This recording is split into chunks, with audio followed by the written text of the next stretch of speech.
am delighted to invite you onto my podcast and talk to you about the experiences you've had this year since Ukraine has been at war, and the diary you wrote and the book it's become, You Don't Know What War Is.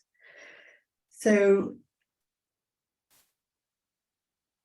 you're 12 years old. Do you want to tell me a little bit about yourself?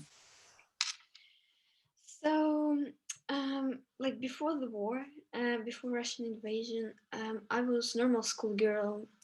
I born in Kharkiv, in the center of the city, and firstly I attend kindergarten, the School of Happiness of Chernovska, and was like I had a lot of friends there, and the teachers were so nice to us, and they gave love and care about us, and in the 6 years old age I could read, I could write. Gosh.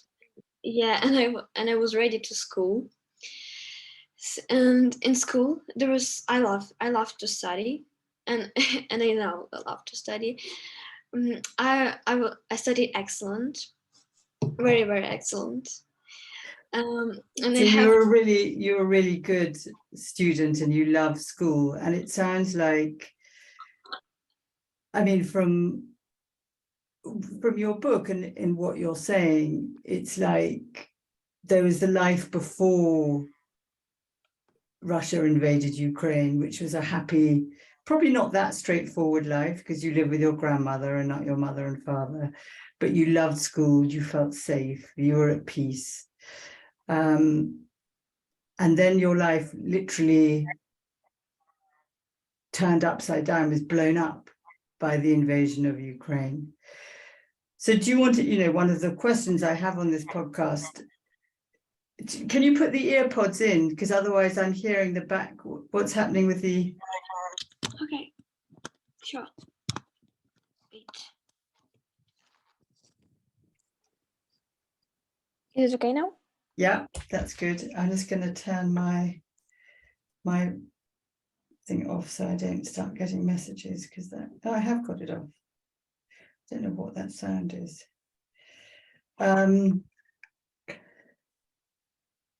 So Yeva, can you tell me about a challenge you're facing or have had to overcome? So we just actually didn't believe that war could start, and and there was rumors, and a lot of news spoke about that, but we didn't believe that because we had relatives there, and my father and my great grandmother, they live in Russia, so we have a lot of relatives there, and there would be weird if Russia would invade Ukraine. And everybody speaks Ukrainian language, Ukrainian and Russian language. So it sounds like it couldn't have been a possibility that Russia, which was like a neighbor, but also like a family member, when you have your father living in Russia and you speak Russian, that you couldn't believe that someone who's so close to you and you share so much with could be so devastatingly aggressive. Yeah, and like firstly, when we heard first missiles that flew, for us it was so like we couldn't believe that. When my grandmother, she came into bedroom and said that Putin started war, I I knew that my grandmother, she's saying truth, but I couldn't believe that, because I just felt in the super and I didn't know what to do. Um, like we saw missiles from out, like flying over the fields, and we realized that it's like that's happening, and I had first panic attack, but my grandma, she was staying calm. She tried, because if we were panicking, we could panic, it would be worse. So my grandma is trying to stay calm and make me calm, to calm down me. We for 2 minutes we just finished packing up, and we realized that we need to live flat, but nobody even told us what to do when war starts and war broke out. No, I mean, no one would know what to do. And I can hear that your grandmother, who's been this incredible, stabilizing, loving center of your life, although the missiles were blowing up around you and neither of you could quite believe what was happening, she had the calmness, I guess, and the sense to both enable you to calm down, but also to recognize that you needed to get out of your building, because it's like you had no knowledge, like none of us do, that what to do in war. Yeah, but we only knew that we needed to leave our apartment, to leave our flat and go to the nearest basement, which were under our block of flats. But there wasn't like basement for like war. It just like was basement for like water, like supply, but there was so dusty because there was sand, and it was like a lot of people was panicking, hearing first missiles. And actually I realized it was war, and and just only negative emotions like tears, fear, and sorrow, suffer. Terror and fear and suffering, and you talked about it kind of going into your soul, a kind of fear that you had. And one of the ways that you instinctively used to calm yourself was to begin to write your diary. So tell me about writing your diary. What got you to do that, and how did it help you? Firstly, when we came to shelter, we with our friends started to play in dominoes, and to just attract ourselves and don't think about explosion, because we can just be mad if every time to consider in this situation. And then I really wanted to go to our apartments back to take some stuff and to take my diary and to start write my emotions and everything that I lived through into diary, because there was like tension inside me and like intention in everybody's soul. And for me it was like I didn't want to discuss with everybody what's happening. For me it was like easier to just write on the paper, and I really wanted that after 10-20 years I will able to read this and live through this emotionally.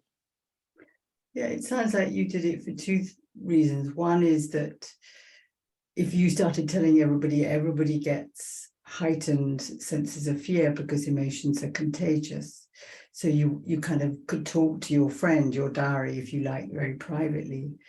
But also you wanted a record of what happened so that you could kind of go back and actually make sense of what I guess at the time felt that you could make no sense of at all and didn't seem real.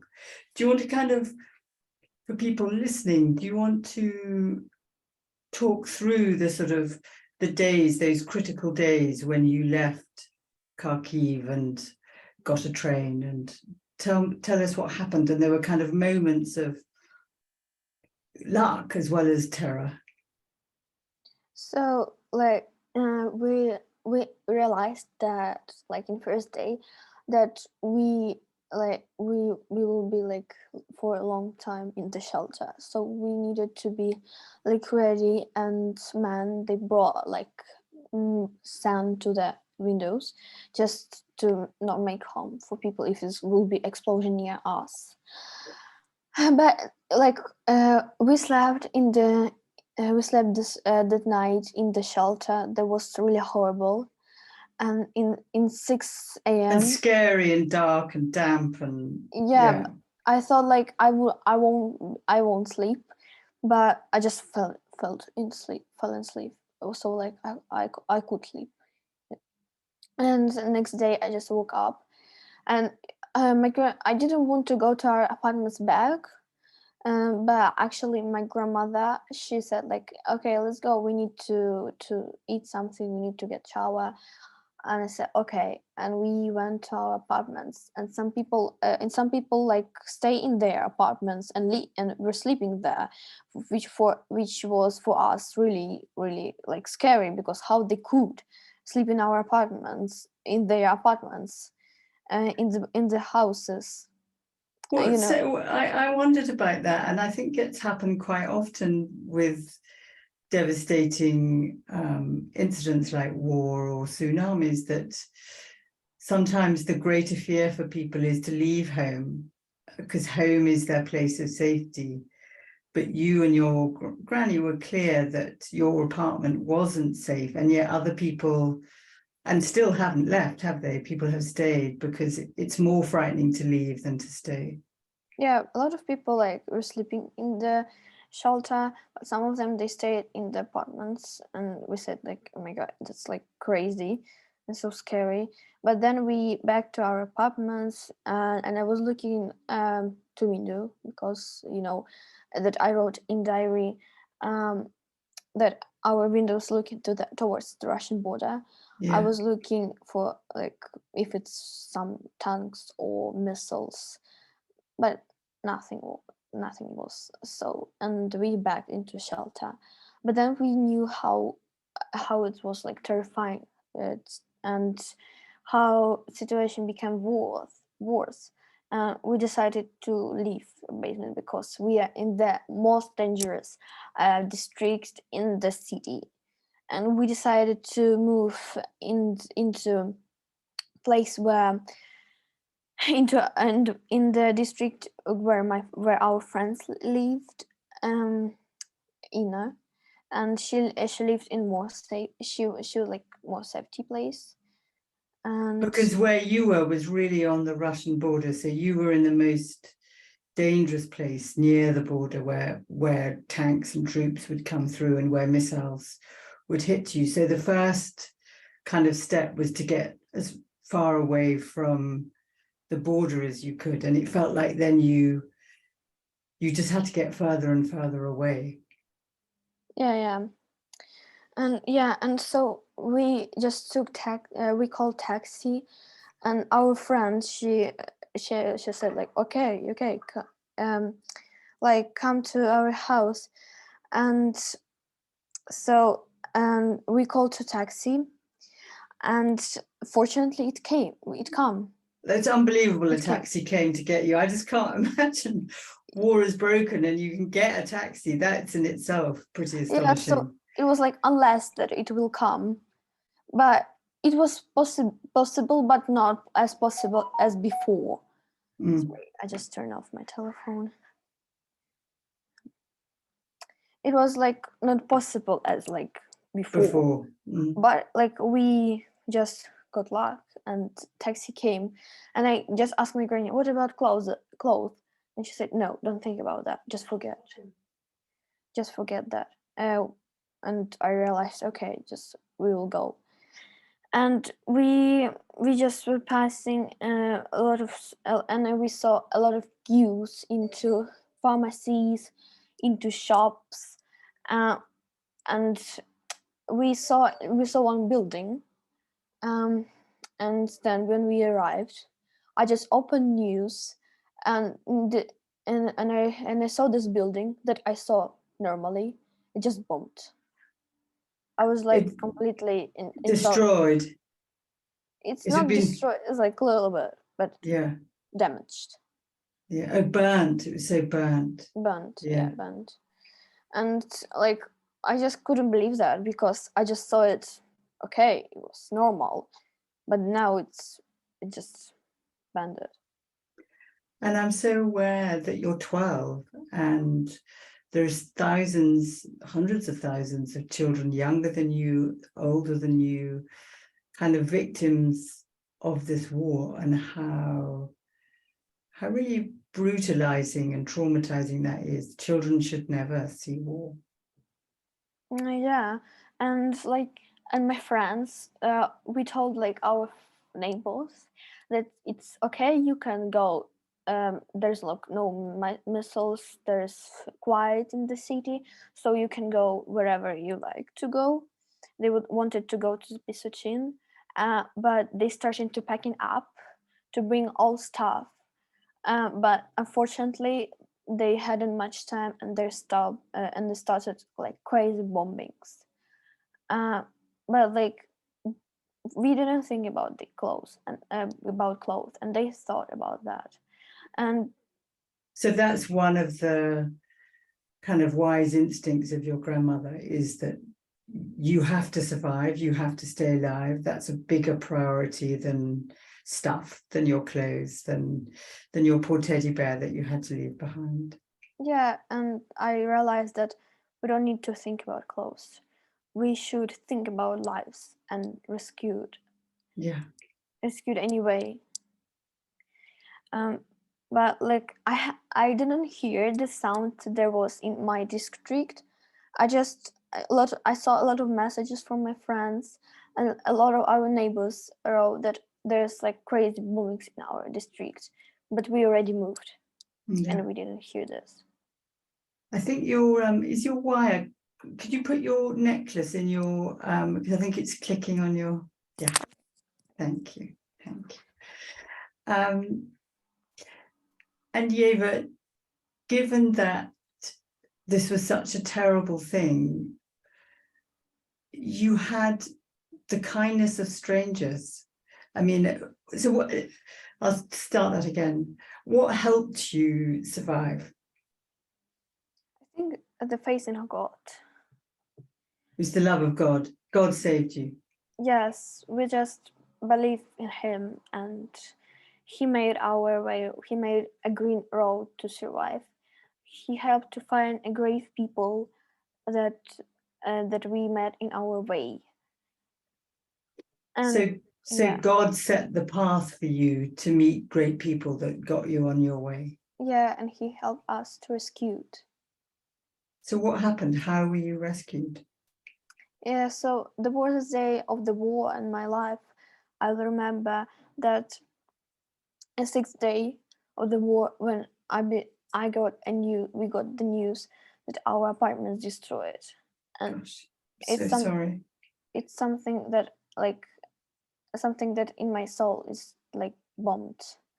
When I started to know, it was like something bombed in my soul because like I spent there all my childhood, and it was like great emotions. And I remember this kitchen when I were doing like my homework, and I was painting, and like, and when I got this news, I just realized that something bombed inside of me. And I can feel that in my body as you're talking, this place where you have all of your memories of the kitchen, of your bedroom, of being with your granny all your life is bombed. And it's like it sits in your soul like something that's been damaged inside you from seeing your apartment bombed. Yeah, and then in the evening there was another worse news, like because it was just normal evening. We just were sitting with my grandmother friends in the small room. My grandmother, she were doing she she was making for us tea, and then she saw this huge drone, and she just fell into the floor because um, and we fell everybody So you all because fell to the floor when you saw the huge drone. yes, and he was just dropping the bombs, and we didn't know where the bombs will fly, or we got luck and it won't damage our house, or we won't we will unlikely it just will drop in our house. We just realized that we are like near death, and Gosh. every minute like it's just every minute it's important, and every minute it could be stop, our life could stop. So I guess that is such a devastating experience, and also it changes you. It sounds like what you're saying is you recognize that what matters most in life isn't your things, it's that you and the people that you love live and survive, and that some of that is just down to random luck when terrible things happen. Yeah, and then like in seventh day of the war, we decided that we need to escape. We were trying to call every taxi, but no one, or they didn't answer because the connection wasn't right, because like Russian planes, they just destroyed internet in Kharkiv, so it was like horrible internet there, and nobody didn't answer, and some of them even refused to take, or after a couple of days, and our friends refused to help us because there was like bombing there, and there's impossible to go straight to the train station and get to the West Ukraine. There was like, it's possible. It was impossible. Yeah. But we wanted to flee, and we wanted to go directly to the West Ukraine, but we got like we knew that it's like so hot through Kharkiv, and I was just depressed because it's inside of me, and I couldn't just, and nobody didn't answer, and I just depressed. So frightening that you were on your own and no one was picking up, no one was helping you. Yeah, and our neighbors, she said that it's impossible to call to taxi because they don't work anymore.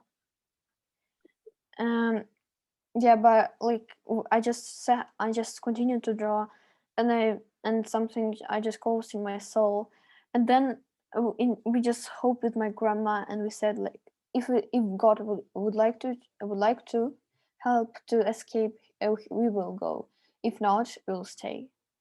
And then, yeah, it happened like miracle. After 5 minutes, there was numbers of volunteers who we called them, and their reaction was so fast, and we just sat on the car, and they came, and they helped to get to the Dnipro. It was just like miracle. So that really felt like God was on your side. It was like a miracle, because at one moment you had no hope at all and felt that you were going to be stuck there. And then you prayed, and the next moment these volunteers came and they took you to Dnipro. Amazing. Yeah, and then like our friends, we came into Dnipro with my friend. We stayed in her family's house, and then our friend, she's decided to stay in Dnipro because like here's her family, and we decided to move straight to the West Ukraine, but we didn't want to leave Ukraine definitely. We just wanted to move straight more far from the Kharkiv, because they're so dangerous, and we knew that it was like hard to catch the train because there was so crowd in Dnipro. But actually, we just it's happened that we even we catch the train, and we just were moving to the West Ukraine, and there was like miracle, because they said like, if God will decide, we will go to the train. If not, we'll stay more days in Dnipro. And as you're remembering this now, telling me months later, what's happening in your body? Does it feel like you're talking about something that is a long time ago? Does it feel like distant? How is that in you now? Now, like, it's so like sad for me, because like I know that my normal life and my normal childhood, they just destroyed by war and by Russian invasion. And I'm so miss for my classmates, and they so much miss for me, because like we spent 6 years together so far. And although you are safe now, I can feel there's a kind of deep sadness in you for all that has been lost. your childhood, your sense of safety, and your close friends. So I imagine you get kind of big waves of sadness, even when you're like in Dublin now, where you're safe. Yeah, but yes, and I realized that here is like peaceful sky and bright sun is shining, but I know that in Ukraine that's like war, still war, and my friends, my classmates, they still in Kharkiv, and even some of them who left Kharkiv and they stay in Dnipro, they see actually for them it's so painful just to know that it wouldn't be like before. Because I imagine you feel like split in two people. There's the you that is in Dublin now through the Channel 4 program. They got you into Dublin and a place of safety, and you've got your own house with your granny and you've joined a school. But there's half of you that is in Ukraine, kind of wanting to go back to safety and to your pre-war life. So I imagine you're grieving that version of your life, which, you know, even if the war ends, you've kind of, there's so much loss for you. Yes, and I know that even war will end, there still will be dangerous in Ukraine, because there's bombings will still in rivers, in lakes, and in forests, and they're so dangerous. Bombings on the roads, and everything's damaged Yeah.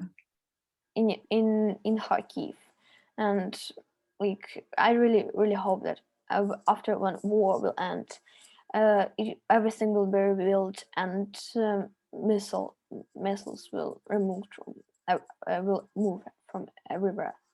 Yeah. That you really want to go back to a peaceful country that doesn't have missiles and war.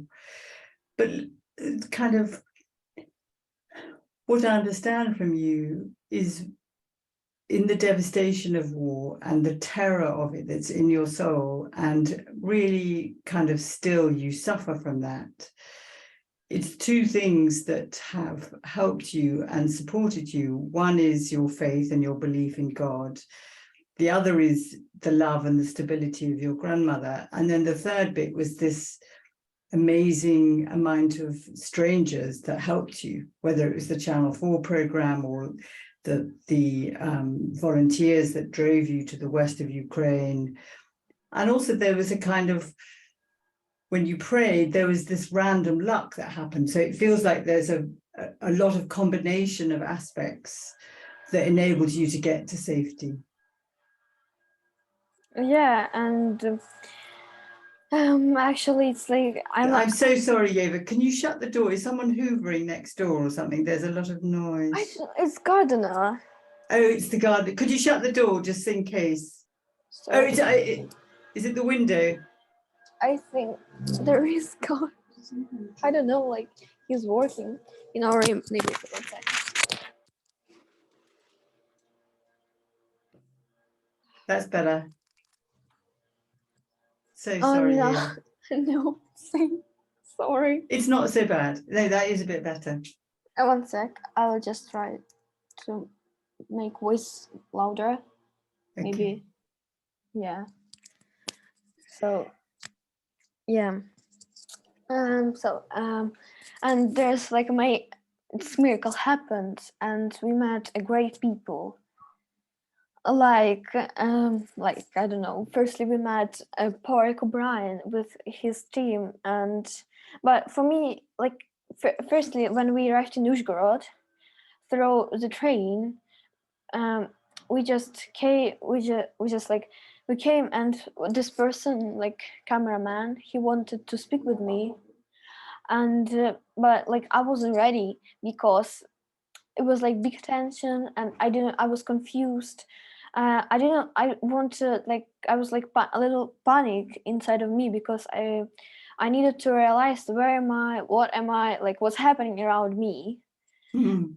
But like and during this time when I was like working in the school to trying to stay calm, to calm down myself, my grandmother, she introduced my diary into to them, and they just wanted to speak with me if it would be okay if I if like they will make report and I'll read some of my pages in diary. Even in Russian they just say they would, it is like they would like to translate it, it would be fine.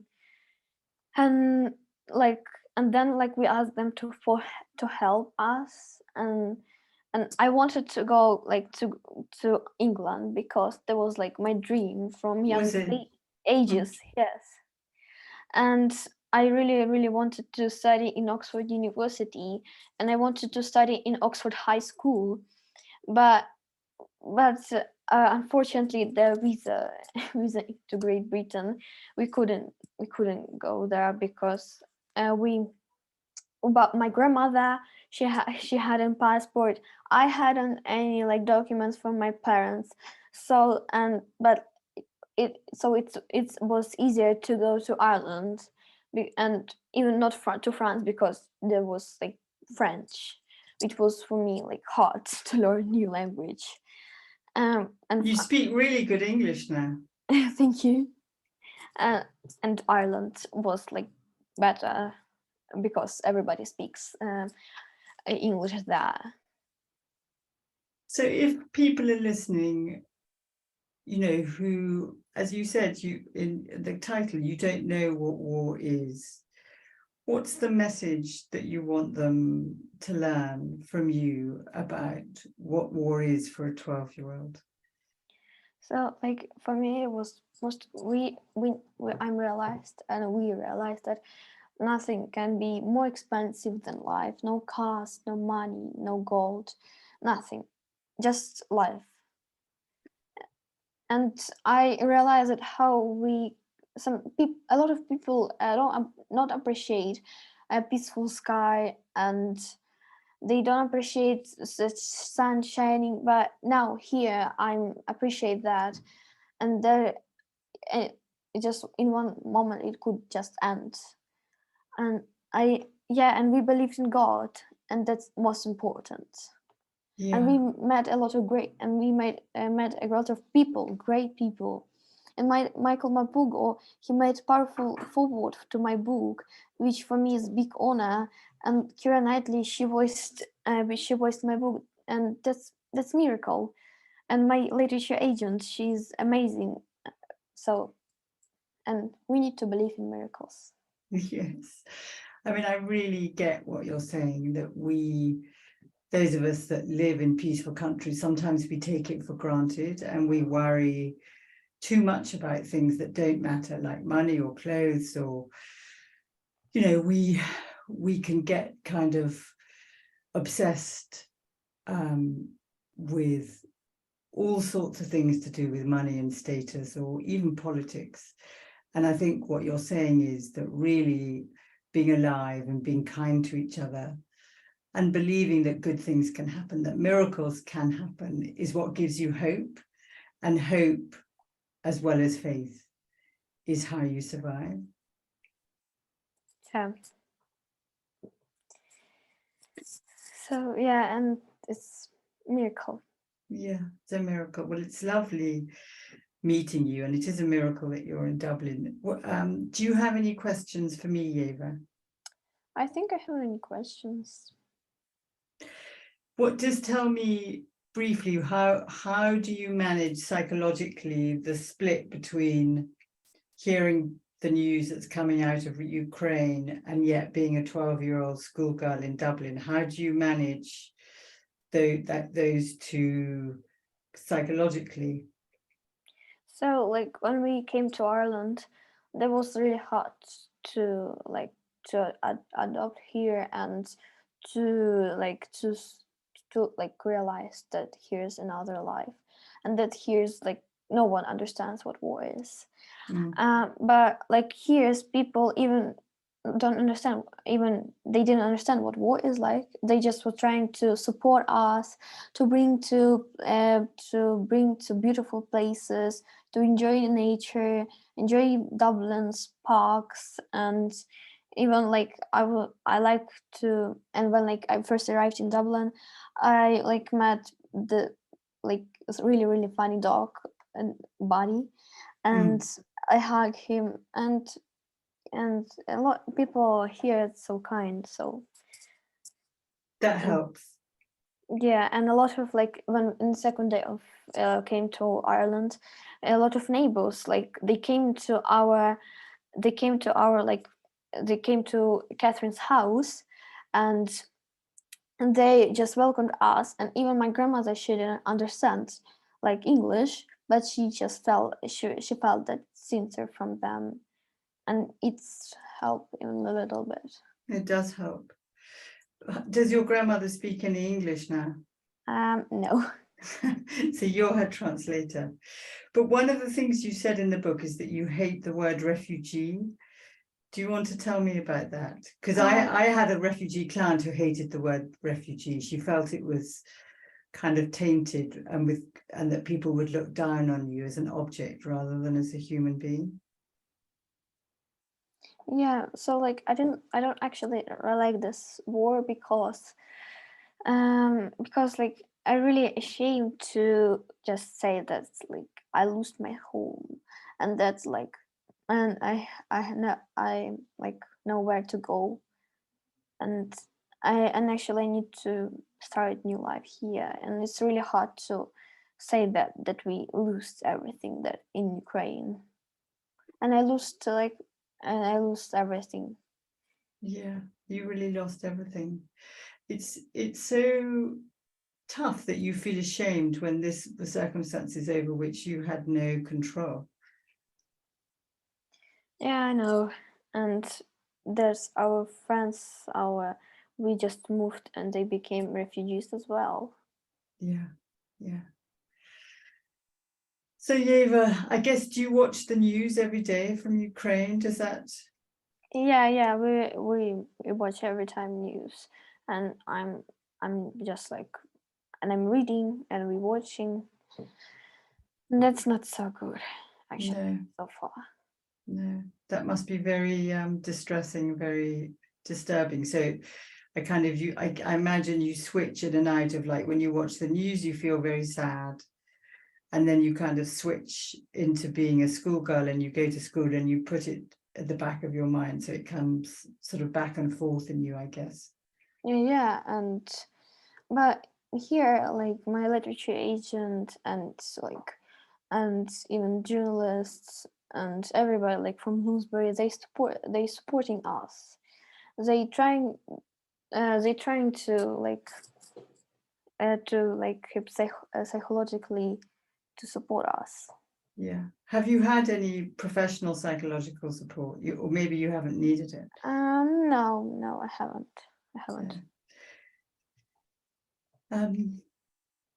So Yeva, good luck with the book. I really hope it spreads the word about what war is, and that it also helps you build your new life in Dublin. And well, so sorry. Bless you. Don't worry, it's fine. I feel very touched by listening to you and sort of seeing the calm that you feel, but also knowing that in your soul something has changed. The war is in you and it will forever change you. Yeah, thank you very much. Thank you. Take care. Have a good day. Yeah, you have a good day. So I'm just going to stop the recording.